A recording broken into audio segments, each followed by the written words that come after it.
Hello à toutes et à tous, donc notre quatrième vidéo consacrée aux 5 schémas de la Pinta.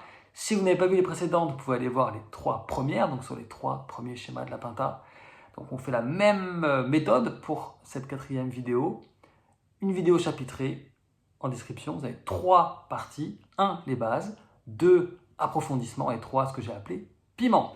C'est parti, donc let's go pour ce quatrième schéma. Donc nous, comme on avait pris le premier schéma, le schéma 1 en 3e case, puis le schéma 2 en 6e case, puis le schéma 3 en 8e case, le schéma 4, il sera en 10e case. Donc je vous le joue une fois et après je vous détaille les cases et les doigts. Ça fait ça.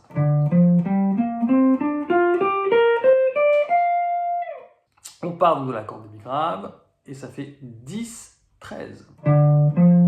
Puis en corde de la 10, 13.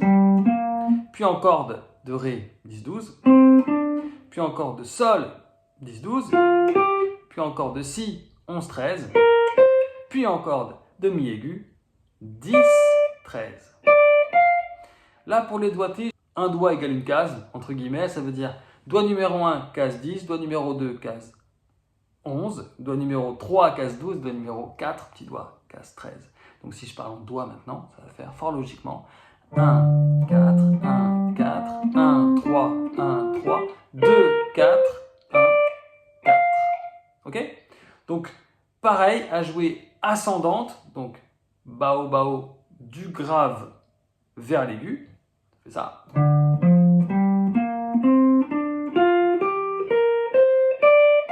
Puis descendante, ça veut dire de l'aigu vers le grave, et je vous encourage toujours à faire du bao, donc de l'aller-retour à la main droite. Ça fait ça.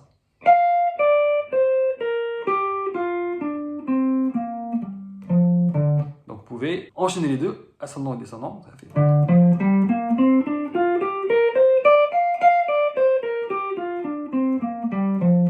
Donc là, vous pouvez aussi maintenant commencer à enchaîner tous vos schémas. Vous commencez normalement à bien les connaître. Donc vous pouvez partir du schéma numéro 1, ascendant, descendant, et vous faites 1, 2, 3, 4. Comme ça.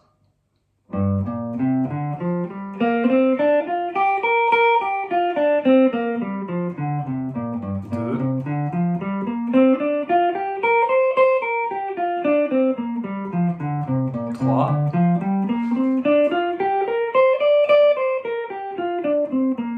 Et donc de nouveau le 4.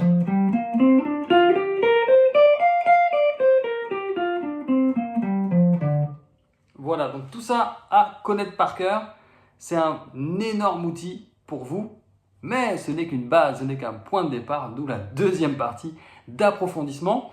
On va faire en fait un peu la même chose que dans les vidéos précédentes, c'est le truc crucial de repérer la tonique, repérer la note principale de notre gamme. Je vous rappelle que la tonique en fait est à la gamme, ce que la fondamentale est à l'accord, c'est-à-dire la note centrale, le noyau, la racine. Et donc, repérons où elle est. Je vous rappelle que nous, vu où on est placé, on est sur une penta mineure de sol. Donc, les fondas sont, il y en a une ici, en corde de la, case 10, c'est un sol. Et il y en a une autre qui est en corde de sol, case 12. Logique, sol, case 12, c'est un sol. Donc, je vous rappelle que, comme dans les vidéos précédentes, je vous encourage à commencer à créer des mélodies et à improviser en tournant autour de vos fondas. C'est-à-dire que vous jouez une fonda, vous la laissez sonner, vous vous baladez sur les autres notes de la pinta, vous revenez sur votre fonda, etc. etc. C'est un très bon moyen de sentir les intervalles et de faire sonner cette pinta. Ça va, la fonda, je vais tourner autour.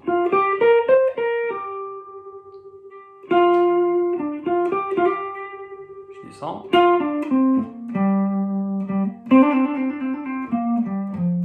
Vous voyez, très simple, tranquille, et déjà il y a une texture, en tout cas un caractère dans cette gamme. Donc, comme les autres fois, allez jouer maintenant sur des backing tracks, c'est vraiment essentiel et c'est tellement fun. Je vous rappelle, vous tapez backing track, blues par exemple, sol, et n'importe lequel, vous prenez au hasard et vous vous éclatez. Vous prenez des rapides, des lents et vous jouez votre gamme tournez tout votre fonda, faites ce que vous voulez. Vous allez sentir au fur et à mesure et vous devez vous amuser à improviser. Et plus vous le ferez, meilleur vous serez et franchement, plus vous kifferez, ce qui est quand même le but ultime de tout ça. En plus, vous êtes déjà à 4 schémas. Donc ça veut dire que vous pouvez aller prendre des notes n'importe où. Ça fonctionne extrêmement bien. Alors maintenant, je vais faire une petite parenthèse de vocabulaire. Dans les termes, ce que moi j'appelle schéma, d'autres peut-être appelleront position. Il n'y a pas de terme officiel, de terme parfait ou académique. On peut dire schéma, on peut dire position. Avant, je disais position et maintenant, je préfère dire schéma. Pourquoi ? Parce que en fait, position en guitare, ça peut vouloir dire aussi dans quelle case je joue.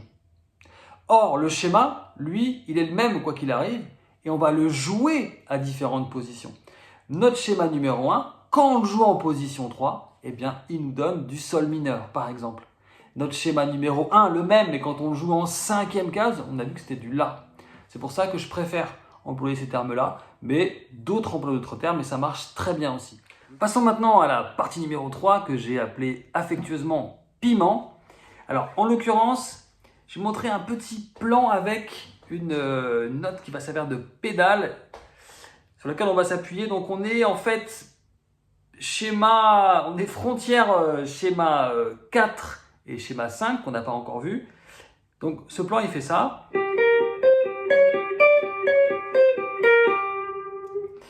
Donc j'ai le majeur qui joue la fonda, il est en corde de sol casse 12, vous voyez. Et après, donc je joue la 11e case de la corde de si. Je rejoue ma pédale et je relève à chaque fois les doigts un peu, pour pas que ça fasse bien des notes bien distinctes. Puis l'annulaire en corde de si casse 13. Je reviens à ma pédale. 14, ça c'est la blue note. Puis je vais chercher la 10e case de la corde de mi aiguë. Je reviens, la corde de sol. Je reviens en 14e case de la corde de si. Puis en 13e. Puis en 11e. En fait, ça fait une espèce de petit tour quoi. Donc je le refais lentement.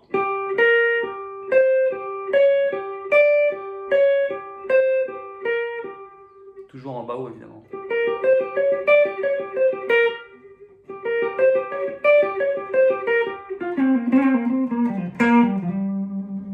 Voilà, un petit plan sympa, puis une technique peut vous servir quoi, de s'appuyer sur un point d'appui.